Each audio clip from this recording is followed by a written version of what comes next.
అన్నదాత అన్నదాత మీ అన్నదాత చెమటోడ్చి ఆహారాన్నందించే రైతన్నా అనునిత్యం నీ కండదండగా నిలిచే నేస్తం ఎవరన్నా అన్నదాత అన్నదాత మీ అన్నదాత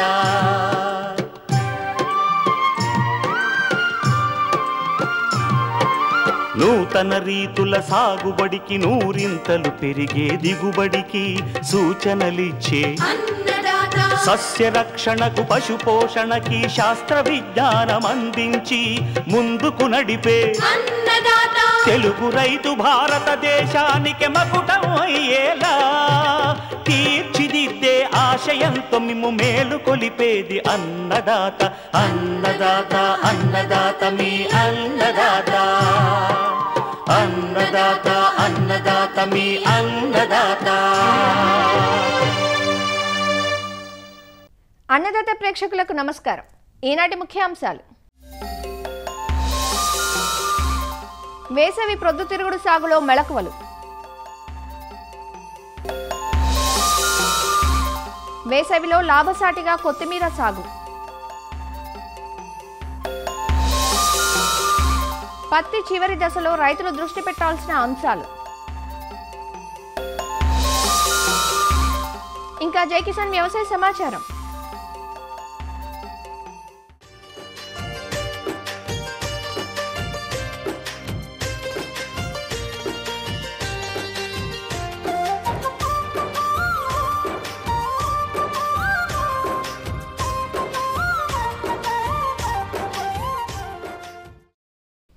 నూనె గింజల పంటల్లో వేరుశెనగ తర్వాతి స్థానం ఆక్రమించింది ప్రొద్దుతిరుగుడు. ప్రొద్దుతిరుగుడును ఖరీఫ్, రబీ, వేసవి ఇలా 3 కాలాల్లోనూ సాగు చేస్తారు. ఖరీఫ్లో సాగు చేసిన వరి, పత్తి పంటలు తీసుకున్న అనంతరం వేసవి పంటగా ప్రొద్దుతిరుగుడును సాగు చేసుకోవచ్చు. వేసవి పంటను నీటి వసతి క్రింద సాగు చేస్తారు. అయితే ఏ ఒక్క రైతో పంటను సాగు చేయటం కన్నా ఆ ప్రాంతంలోని రైతులందరూ కలిసి పంటను సాగు చేస్తే పక్షుల బారి నుండి పైరును కాపాడుకోవచ్చు. జనవరి 15 నుంచి ఫిబ్రవరి 15 వరకు వేసవి పంటగా విత్తుకునే అవకాశం ఉన్న ప్రొద్దుతిరుగుడు సాగులో రకాల ఎంపిక మొదలు శాస్త్రీయ యాజమాన్య పద్ధతులు పాటించినట్లయితే ఎకరాకు 15 క్వింటాళ్ల అధిక దిగుబడి పొందవచ్చు. వేసవి ప్రొద్దుతిరుగుడు సాగు వివరాలు తెలియజేస్తున్నారు ఆచార్య ఇంజనీరింగ్ వ్యవసాయ విశ్వవిద్యాలయం నంద్యాల ప్రాంతీయ వ్యవసాయ పరిశోధనా స్థానం శాస్త్రవేత్త డాక్టర్ ప్రభాకర్. రైతు సోదరులు తప్పకుండా ఈ ఎక్కడైతే గనుక నీటి వసతి కింద మనము చూసినట్టయితే గనుక వేసవిలో మనము పొద్దుతిరుగుడు సాగును చేసుకోవచ్చు. ఫిబ్రవరి 2వ వారం వరకు కూడా మనము సాగు చేసుకునే దానికి అనుకూలంగా ఉంటుంది. మంచి యాజమాన్య పద్ధతులు ఏదైతే ఉన్నాయో మెలకువలు పాటించి మనం ఈ వేసవిలో పొద్దుతిరుగుడు సాగును చేపట్టినట్టయితే గనుక రైతులకు మంచి దిగుబడిని పొందేదానికి ఆస్కారం ఉంది. వాటిలో ముఖ్యంగా మనం చూసినట్టయితే గనుక పంట ఏదైతే గనుక ఖరీఫ్ పంట గాని రబీ పంట గాని కోసిన తర్వాత 1-2 సార్లు మనము దుక్కిలు చేసుకుని పంట సాగు కోసము సమాయత్తం కావచ్చు. ఫైన్ గా మనము సీడ్ బెడ్ తయారు చేసుకుని రొటావేటర్ వేసుకున్న తర్వాత బోదెలు వేసుకోవాలి. ఈ విత్తుకునే దానికి మనం అనుకూలమైనటువంటి వంగడాలు చూసినట్టయితే గనుక NDSS 1012 ప్రభాత్ అనే రకము, ఇది నంద్యాల నుంచి వచ్చేటువంటి రకము. 39 నుంచి 41% వరకు కూడా నూనె శాతం ఉండి ఖచ్చితంగా 20 నుంచి 22 క్వింటాల వరకు హెక్టార్కు దిగుబడినిచ్చేటువంటి రకము. అదేవిధంగా DRSS 1 అనేటువంటి రకం కానివ్వండి, LSS 171 అనే రకం కానివ్వండి, లేదంటే కర్ణాటక హైబ్రిడ్ అయినటువంటి KBSS 44 అనేటువంటి హైబ్రిడ్ సన్ఫ్లవర్ హైబ్రిడ్స్ గాని రైతులకు అనుకూలమైనటువంటి రకాలను మనం ఎన్నుకొని సాగు చేసుకోవచ్చు. హెక్టార్కు 5 కిలోల విత్తనాన్ని మనం సరిపోతుంది. మనము విత్తన శుద్ధి తప్పకుండా చేసుకోవాలి. దీనికి సాఫ్ అనే మందు అయితే ఇంకా 3 గ్రాములు, అదేవిధంగా ఇమిడాక్లోపిరిడ్ అనేటువంటిది గౌచవ్ అనేది దొరుకుతుంది. ఈ మందులను మనము చేసుకొని విత్తన శుద్ధి చేసుకోవాలి. ఈ విత్తనాన్ని బోదెలు వేసుకోవాలి. తప్పకుండా బరువైన నేలల్లో అయితే కనుక 2 అడుగులకు అంటే 60 సెంటీమీటర్లకు వరుసకు మధ్యలో బోదెలు, తర్వాత తేలికపాటి నేలలకైతే గనుక అంటే ఎర్ర నేలల్లో అయితే గనుక సాలుకు మధ్య 45 సెంటీమీటర్ల ఎడంతో బోదెలు తోలుకొని విత్తుకోవాలి. 30 సెంటీమీటర్ల ఎడంలో అంటే మొక్కకు మధ్య 30 సెంటీమీటర్ల ఎడంలో ఒక్కొక్క విత్తనాన్ని మనము విత్తి మనం చేసుకున్నట్టయితే గనుక మంచి మొక్కల సాంద్రత మనకు వచ్చేదానికి ఆస్కారం ఉంది. దీని తర్వాత మనము చూసినట్టయితే గనుక విత్తిన వెంటనే మనము కలుపు రాకుండా 30 రోజుల వరకు కలుపు రాకుండా ఉండాలనుకుంటే గనుక పెండిమిథాలిన్ అనేటువంటి స్టాంప్ అని దొరుకుతుంది. దీన్ని మనము 1 లీటరు ఒక ఎకరానికి మనము పిచికారి చేసినట్టయితే గనక అన్ని రకాలైనటువంటి కలుపు మొక్కలు 10 రోజుల వరకు రాకుండా మనకు కంట్రోల్ చేస్తుంది. దాని తర్వాత మనము అంతర్కృషి ద్వారా ఈ యొక్క దీన్ని కూడా మనము తీసుకోవచ్చు. తర్వాత మనం చూసినట్టయితే కనుక ఎరువుల యాజమాన్యం ఎంతో కీలకమైనది. ఇది ఎక్కువగా భూమిలో నుంచి సారవంతాన్ని తీసుకుంటుంది కాబట్టి తప్పకుండా 2 సంవత్సరాలకు ఒకసారి పశువుల ఎరువును ఏదైతే ఉందో 2 టన్నులు ఎకరానికి మనము తప్పకుండా వేయాలి. రసాయన ఎరువుల మోతాదును కూడా భూసార పరీక్షల ద్వారా మనము మోతాదు నిర్ణయించుకుంటే మంచి ఫలితాలు ఉంటాయి. అటువంటి లేని పరిస్థితులలో మనము చూసినట్టయితే కనుక హెక్టార్కు 75 కేజీల నత్రజని, 90 కేజీల భాస్వరము, 30 కేజీల పొటాషియం ఇచ్చే ఎరువులను ఈ యొక్క మోతాదులో ఎరువులు అందిస్తే పోషకాలు సరిపోతాయి. వీటికి మనము లెక్కేసుకున్నట్టయితే కనుక నత్రజని ఎరువులలో 30%, తర్వాత భాస్వరం ఎరువులు ఏదైతే 90 కేజీలు మనము హెక్టార్కు చెప్పినామో అది మొత్తము, తర్వాత ఈ యొక్క పొటాష్ ఏదైతే 30 కేజీలు ఉందో దాంట్లో 50%, 50% ఎరువులను మనము ఆఖరి దిక్కులో అందించాలి. నత్రజని ఎరువులు ఏదైతే ఉన్నాయో 30% 30 రోజులప్పుడు ఒకసారి, తిరిగి 55 రోజులప్పుడు పూత దశలో ఉండేటప్పుడు ఈ మిగిలినటువంటి 30% నత్రజని, 50% పొటాష్ ఎరువులను మనం అందించి చేసినట్టయితే గనక ఎరువుల యాజమాన్యము పూర్తి చేసిన వాళ్ళం అవుతాము. అదే విధంగా మనము ఈ యొక్క పొద్దుతిరుగు పంటకు చూసినట్టయితే గనక ప్రత్యేకమైనటువంటి పోషకం ఒకటి ఉంది, బోరాన్ అనేది. ఈ బోరాన్ అనేటువంటి పోషకము వేయడం వలన గింజలలో ఫలదీకరణ బాగా జరిగి గింజల యొక్క ఫర్టిలిటీ కానివ్వండి, గింజ బరువు కూడా పెరిగేదానికి ఆస్కారం ఉంటుంది. ఈ బోరాన్ మనము చూసినట్టయితే కనుక 2 గ్రాములు 1 లీటర్ నీటికి మనం హెడ్స్ తడిసేటట్టుగా 50 నుంచి 55 రోజులు పంటకాలం ఉండేటప్పుడు ఒకసారి పిచికారీ చేస్తే ఈ బోరాన్ పోషకం ప్రత్యేకమైనటువంటి పోషకాన్ని కూడా అందించడానికి ఆస్కారం ఉంటుంది. నీటి యాజమాన్యం కూడా మనము మెలకువలు పాటించాల్సి ఉంటుంది. తప్పకుండా మనము విత్తుకునేటప్పుడు మంచి తేమ ఉండేటట్టుగా ప్రీ సోయింగ్ ఇరిగేషన్ అనేది మనం ఒకసారి ఇవ్వాలి. తర్వాత బరువైన నేలలకైతే గనక 2 నుంచి 3 తల్లులు ఈ ప్రీ సోయింగ్ ఇరిగేషన్ కాకుండా 2-3 తల్లతోటి మనం పొద్దుతిరుగు పంటను సాగు చేసుకోవచ్చు. అదే విధంగా తేలికపాటి నేలల్లో అయితే గనక 5 నుంచి 6 తడులు మనకు అవసరమవుతాయి. ఈ వేసవి పొద్దుతిరుగుడుకు మనము సస్యరక్షణ గురించి ఆలోచన చేసినట్టయితే గనక తెగుళ్లు ముఖ్యమైనటివి. ఒకటి ఆల్టర్నేరియా, తర్వాత ఆకుముడత, తర్వాత ఈ యొక్క పౌడర్ మిల్డ్యూ అంటాము. ఈ 3తో పాటు నెక్రోసిస్ డిసీజ్ అనేది, ఈ 4 రకాలైనటువంటి తెగుళ్లను మనము అరికట్టుకునేదానికి విత్తన శుద్ధి చేసుకోవడము. అదేవిధంగా ఎక్కడైతే గనక ఈ వైరస్ తెగుళ్లు మనం చెప్పుకున్నాము ఆకుముడత ఇటు దానిలకి తెల్లదోమ రాకుండా థయోమెథాక్సిన్ అనేటువంటి మందులు మనము పిచికారి చేసుకునేట్టయితే గనక మనము సస్యరక్షణ కూడా చేపట్టచ్చు. అదే విధంగా ఈ పొద్దుతిరుగు పంటకు వేసవిలో చేసుకునే దానిలకు ఈ పక్షుల బెడద కూడా ఉంటుంది కాబట్టి ఈ పక్షుల బెడద కోసము మనము తప్పకుండా ఈ 70-80 రోజుల తర్వాత ఒక 20 రోజుల వరకు కూడా పక్షుల బారి నుంచి రక్షించుకునేదానికి నైలాన్ నెట్స్ కానివ్వండి, లేదంటే కనుక రిబ్బన్లు కానివ్వండి, లేదంటే కనుక ఈ యొక్క శబ్దాన్ని ఇచ్చేటువంటి పరికరాలు ఇప్పుడు బాగా అందుబాటులో ఉన్నాయి. వాటిని మనము ఉదయము సాయంకాలము చేసి అరికట్టినట్టయితే గనక పక్షుల బెడద నుండి కూడా పైరును కాపాడుకోవచ్చు. ఈ విధంగానటువంటి యాజమాన్యాన్ని చేపట్టిన తర్వాత ఈ పంట కోతకొచ్చే దశను కూడా మంచి నాణ్యత కోసం మనం గుర్తించాలి. పువ్వు యొక్క వెనక భాగాన్ని చూసినట్టయితే గనక ఆకుపచ్చ రంగు నుండి పసుపచ్చ రంగు కంటే నిమ్మకాయ పండు రంగులోకి మారినప్పుడు అది మంచి కోత దశకు వచ్చినట్టుగా మనము గమనించడానికి వీలుంటుంది. ఆ దశలో మనము కోసుకోవచ్చు.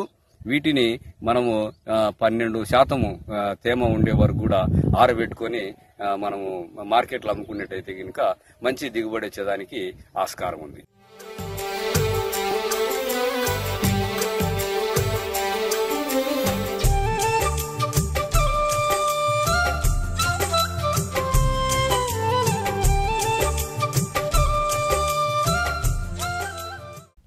ఆకుకూరగా, సుగంధ ద్రవ్యపు పంటగా రైతులకు నిత్యం ఆదాయాన్ని అందిస్తుంది కొత్తిమీర.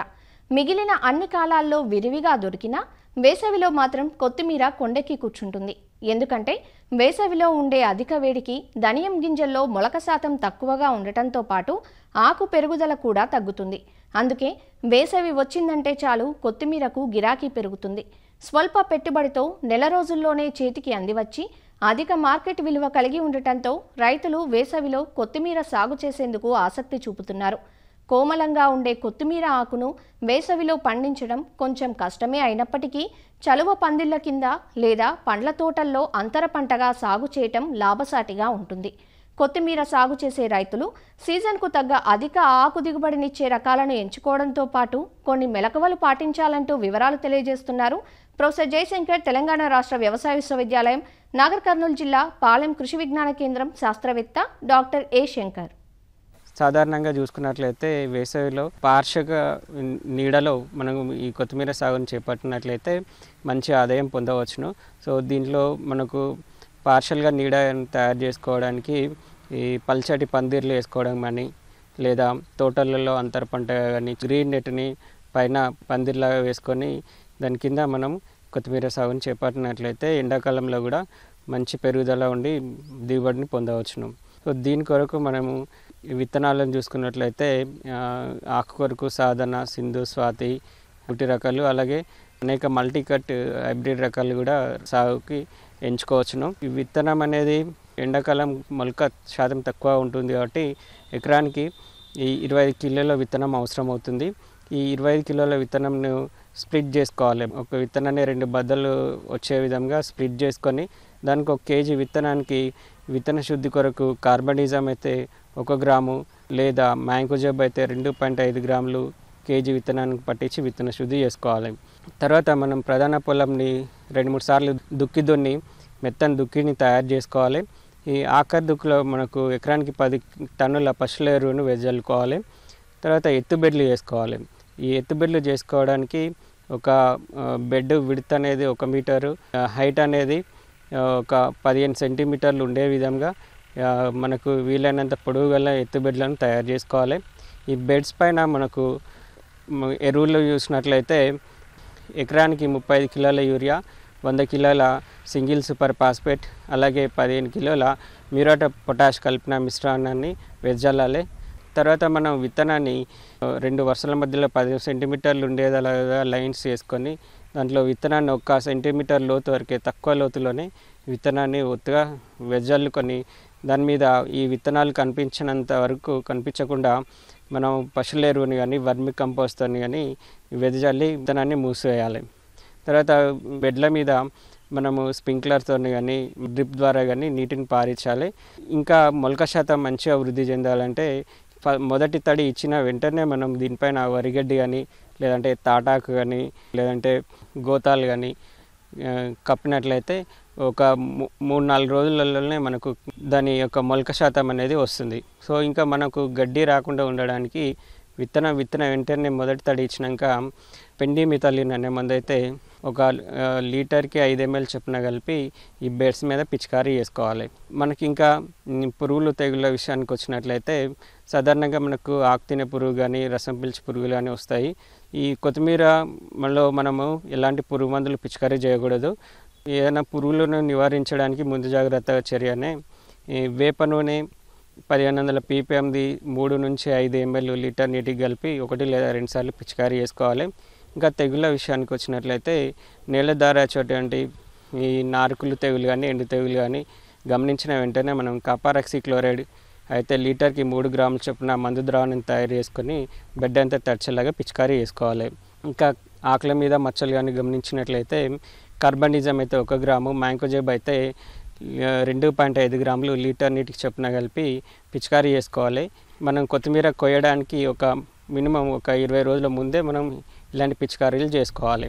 ఇంకా వేసవిలో మనకు కొంచెం ఆకు ఎక్కువ రావాలి, గ్రీనిష్గా ఉండాలి అంటే జిబరెల్లిక్ యాసిడ్ 1 గ్రాము 100 లీటర్ల నీటికి కలిపేసి పిచికారీ చేసుకోవాలి. మల్టీకట్ వెరైటీ అయినట్లయితే ఒకసారి కోత కోసిన తర్వాత మళ్ళీ కొత్త చిగురు రావడానికి యూరియా ద్రావణాన్ని అంటే 1 లీటర్కి 10 నుంచి 20 గ్రాముల చొప్పున కలిపి 1 లేదా 2 సార్లు పిచికారీ చేసుకున్నట్లయితే తొందరగా మనకు ఈ కొత్త చిగురు అనేది వచ్చి మళ్ళీ ఇంకో రెండో కటింగ్కి వస్తుంది. సో తర్వాత మనకు 35 నుంచి 55 రోజుల లోపల మనకు ఈ పంట అనేది కోతకు వస్తుంది. సో ఈ విధంగా మనము కొత్తిమీరని వేసవిలో షేడ్ నెట్ కింద స్ప్రింక్లర్ సిస్టమ్ కానీ, డ్రిప్ సిస్టమ్ కానీ పెట్టుకొని మనం సాగు చేసుకున్నట్లయితే తక్కువ కాల వ్యవధిలోనే మంచి ఆదాయం వస్తుంది. సో కావున ఈ విధంగా వేసవిలో కొత్తిమీర సాగు ద్వారా రైతులు మంచి నికర ఆదాయాన్ని పొందవచ్చు.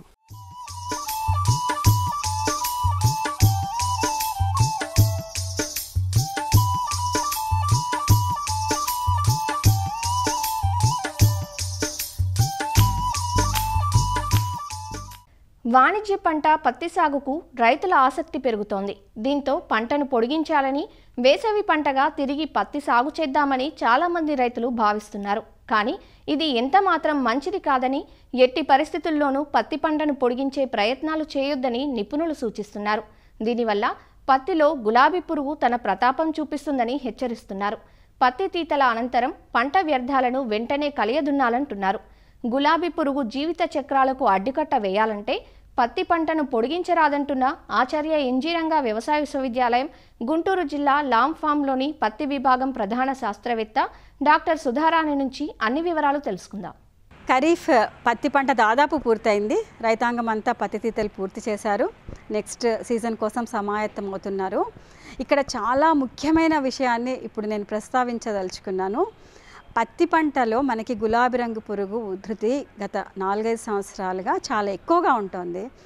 మనం కేవలం పంట ఉన్నప్పుడు జాగ్రత్తలు తీసుకుంటే సరిపోదు.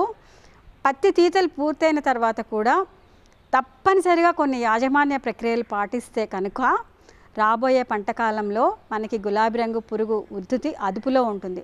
ఇప్పుడు చేయాల్సిన ముఖ్యమైన యాజమాన్య ప్రక్రియలు కొన్ని ఉన్నాయి. పత్తి తీయడంతో పంట పూర్తయింది అనుకోవడానికి లేదు. ఆఫ్ సీజన్ మేనేజ్మెంట్, పంట తీసిన తర్వాత ఏం చేయాలి, పంట ఉన్నప్పుడు ఏం చేయాలి, పంట ముందు ఏం చేయాలి, ఈ 3 కూడా చాలా చాలా ముఖ్యమైన ప్రక్రియలు. ఏటి కోసం అంటే గులాబీ రంగు పురుగును అదుపులో ఉంచుకోవడం. పత్తి తీతలు పూర్తయిన తర్వాత మనం ఇప్పుడు చెప్పబోయే యాజమాన్య ప్రక్రియలు కనుక మనం పాటించినట్లయితే రాబోయే పంట కాలంలో గులాబీ రంగు పురుగు ఆలస్యంగా రావడానికిను ఉధృతి అంతగా ఉండకపోవడానికి కూడా అవకాశం ఉంటుంది. ఏమి చేయాలి? తీతలు పూర్తయిన వెంటనే కూడా మన పొలంలో షెడ్డర్ నడిపి పత్తి కట్టనంతా చిన్న చిన్న ముక్కలుగా చేసుకుని నేలలో కలియదున్నుకోవాలి. దీనివల్ల ఏమవుతుందంటే నిద్రావస్థలో ఉన్న ప్యూపా స్టేజ్, నిద్రావస్థ ప్యూపా అంటాం కదా, అలాంటి అన్నీ కూడా నాశనం అయిపోవడం జరుగుతుంది. ఇది చాలా ముఖ్యంగా పాటించాల్సిన ప్రక్రియ. ఎటువంటి పరిస్థితుల్లో కూడా పత్తి కట్టని పొలంలో కానీ ఇంటి వద్ద కానీ వంట చెరుక వాడడానికి ఉంచకూడదు. అలాగే పత్తిని ఇంటి దగ్గర కూడా వీలైనంత నిల్వ ఉంచకుండా ఉండడం మంచిది. తర్వాత వేసవిలో లోతు దుక్కులు తప్పనిసరిగా చేపట్టాలి. జిన్నింగ్ మిల్ యాజమాన్యం కూడా కొంత జాగ్రత్త వహించి తప్పనిసరిగా వారి మిల్లులలో అక్కడక్కడ ఈ లింగాకర్షక బుట్టలు ఏర్పాటు చేసుకొని దాంట్లో పడ్డ మగరెక్కల పురుగులన్నీ కూడా నాశనం చేయాలి. అలాగే పుచ్చుగింజలన్నీ కూడా జిన్నింగ్ తర్వాత వచ్చిన పుచ్చుగింజలను కూడా నాశనం చేయడం ద్వారా కూడా మనకి రాబోయే పంట కాలంలో గులాబీ రంగు పురుగు ఉధృతి తక్కువగా ఉండడం, అదుపులో ఉండడానికి కూడా అవకాశం ఉంటుంది. పంట వేసుకోబోయే ముందు కూడా ఒక ప్రాంతంలోని రైతాంగం అంతా కూడా వీలైనంత వరకు చాలా తక్కువ వ్యవధిలో వేసుకోవాలి. దఫదఫాలుగా వేసుకోవడం, ఒక ఊళ్ళో వాళ్ళంతా కూడా ఒక నెల రోజుల వ్యవధి అట్లా కాకుండా ఒక వారం రోజుల వ్యవధిలో వేసేసుకుంటే చాలా బాగుంటుంది. వీలైనంత వరకు తక్కువ కాల పరిమితి రకాలని మనం ఎంచుకోవాలి. తప్పనిసరిగా అసలు పొరపాటును కూడా సమ్మర్ కాటన్ వేయొద్దండి. సమ్మర్ కాటన్ అసలు ఎంకరేజ్ చేయడం లేదు. వేసవి పత్తికి మాత్రం వెళ్ళకండి. ఉన్న పంటను కూడా తీతలు పూర్తవ్వగానే కూడా ఇంకా వర్షం పడుతుంది, ఎరువు వేసుకుందాం, నీరు పెడదాం, పంటను పొడిగిద్దాం అని మాత్రం అనుకోవద్దు. దీనివల్ల గులాబీ రంగు పురుగుకి కంటిన్యూస్గా ఆహారం దొరుకుతుంది. దానివల్ల రాబోయే పంట కాలంలో చాలా త్వరగా ఆశించడానికి వీలవుతుంది. కాబట్టి వేసవి పత్తి సాగు చేయకండి.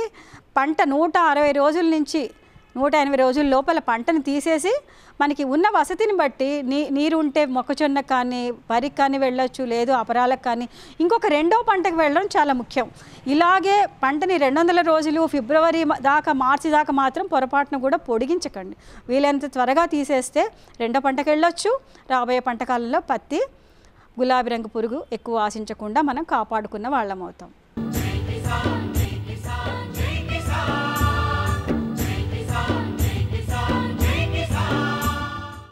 వ్యవసాయ సమాచారం ఇప్పుడు జైకిసాన్లో చూద్దాం.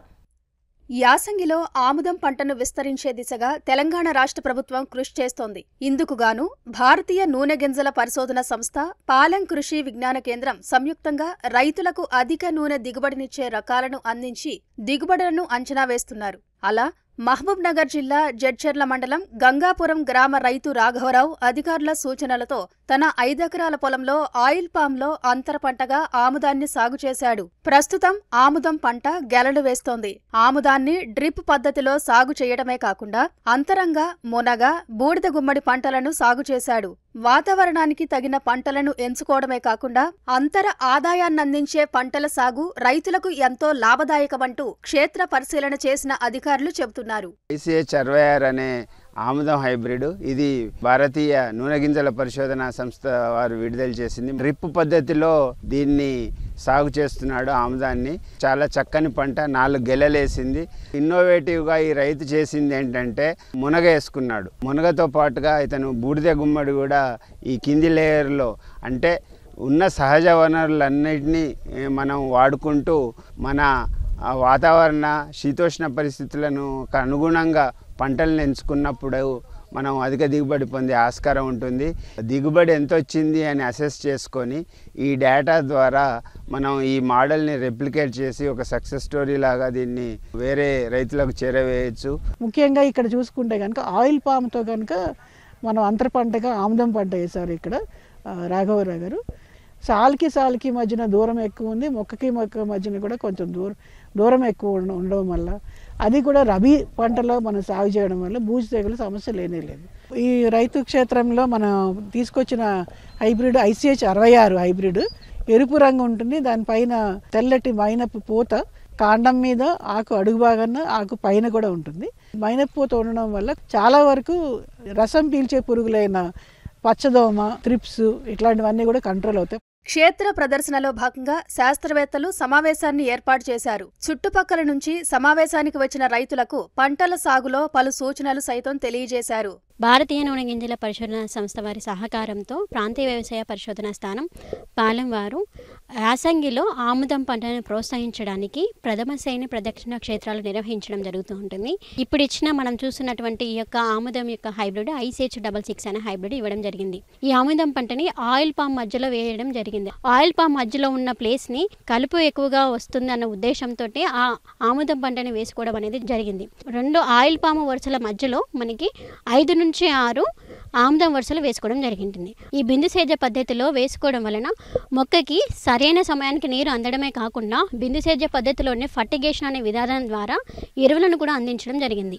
ఒకసారి కోత కోసిన తర్వాత ఆముదం పంట అనేది రైతులకు చూపించాలన్న ఉద్దేశంతో ప్రాంతీయ వ్యవసాయ పరిశోధన స్థానం వారు ఫీల్డ్ డేని కండక్ట్ చేయడం జరిగింది. ఈ ఫీల్డ్ డేలో చాలామంది రైతులు ఈ యొక్క ఆముదం పంట, ఆయిల్ పాములో ఆముదం పంట సాగు విధానాన్ని తెలుసుకోవడం జరిగింది. యాసంగిలో ఆముదం వేయడం వలన ముఖ్యంగా మనకి వర్షాధారంగా వచ్చే ఆ యొక్క బూజు తెగుల్ని తట్టుకోవడం మాత్రమే కాకుండా మంచి దిగుబడులు పొందడం జరుగుతుంటుంది. మేము ఆముదాలు అక్టోబర్లో వేసాము, అక్టోబర్ 1st వీక్లో వేసాము. చాలా బాగా వచ్చింది. ఈ పంట అనేది చాలా బెస్ట్ అనిపించింది వేరే వాటి మీద కంటే. ICH 66 వేసాము. పామాయిల్తో పాటు ఆముదాలు వేసాము, గుమ్మడి వేసాము, బంతి వేసాము, మొలక్కాయల్లో 2 రకాలు వేసాము. ఆయిల్ పామ్ పంట రైతుకు అందివచ్చేందుకు 3 నుంచి 4 సంవత్సరాల సమయం పడుతున్నందున అంతర ఆదాయాన్నందించే పంటల సాగు రైతులకు కలిసి వస్తుందంటూ శాస్త్రవేత్తలు చెబుతున్నారు. అవకాశం ఉన్న రైతులందరూ వాతావరణం, తమ నేలల స్వభావాన్ని పరిగణలోకి తీసుకుని ముందుకు వెళ్లాలంటూ సూచిస్తున్నారు. మరిన్ని విభిన్నాంశాలతో రేపటి అన్నదాతలో మళ్ళీ కలుసుకుందాం. అంతవరకు సెలవు. నమస్కారం. అన్నదాతలు తమ సందేహాలు, సమస్యలను 1800-425-4085 టోల్ ఫ్రీ నెంబర్లో ఉదయం 10 గంటల నుంచి 11 గంటల మధ్య పని దినాల్లో సంప్రదించగలరు. ఈ కార్యక్రమాన్ని యూట్యూబ్లో www.youtube.com/annadaata ETV లింక్ ద్వారా వీక్షించవచ్చు.